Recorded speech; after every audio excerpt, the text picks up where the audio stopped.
D'après The Athletic, nous aurions une course à 4 pour récupérer Giannis Antetokounmpo. Les 4 franchises en question sont le Heat, les Knicks, les Warriors et les Wolves. On va commencer par Miami parce que je pense qu'ils ont une situation qui peut leur permettre de ramener Giannis. Ils ont les contrats avec Tyler Hero ou Terry Rozier qui gagnent une somme considérable.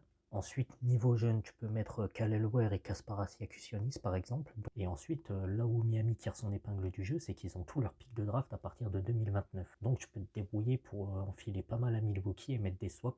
Ensuite, on a les Knicks qui rentrent dans le lot évidemment parce qu'on parle d'eux depuis l'été dernier pour le dossier Yanis. J'ai fait une vidéo il n'y a pas très longtemps sur les Knicks comme quoi ils pourraient récupérer Yanis et je roule l'idée dans un trade à 3 avec Portland donc je vais pas m'étaler dessus. Mais dans le mix, il y aurait Karl Anthony Towns, Michael Bridges, mais par contre ils n'ont pas de pick. Ensuite, quant aux Warriors, ils ont un gros avantage, c'est qu'ils ont le contrat de Jimmy Butler qui est quasiment équivalent à celui de Giannis. Donc même si Butler est blessé, les Bucks ne seront pas compétitifs. Donc d'un côté, ça peut les arranger d'avoir un contrat inactif comme ça. Surtout qu'il n'est pas très long, dès l'année prochaine il sera terminé. Sinon, ils peuvent rajouter Jonathan Kuminga, Moses Moody, Buddy, Brandon Podziemski ou que sais-je pour appâter les Bucks et faire un trade monstrueux en intégrant Kuzma ou Portis par exemple. Et c'est surtout au niveau pick de draft que les Warriors s'en sortent très bien parce qu'il n'y a rien qui part. Il y a juste un pick 2030 qui protégeait 1,20, mais sinon ils ont tous leurs picks jusqu'à 2032. Et enfin, dernière équipe de la course que personne n'avait vu venir il y a 2 semaines ou 3 semaines de ça, c'est les Wolves.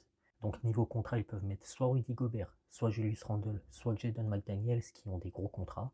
Je les vois pas mettre Nasrid parce que le fit Nasrid-Yanis me semble tellement évident que pour moi c'est impossible qu'il y soit. Ensuite, ils peuvent mettre Mike Conley qui a un contrat expirant à 10 millions pour matcher les salaires. Niveau jeunes joueurs, c'est pas la folie à Minnesota, mais Rob Dillingham, Johan Beringer, Terrence Shannon Jr. Il y a du monde en jeune à mettre avec des petits salaires. Et le vrai problème des Wolves, par contre, c'est qu'ils n'ont aucun pic de draft. Ils en ont tellement donné que c'est la misère entre le Jazz, les Spurs. Je sais pas comment peut se monter le trade, mais visiblement, les Wolves sont dans la course et bien dans la course. Donc dites-moi parmi ces 4 équipes, laquelle vous voyez pour Yanis.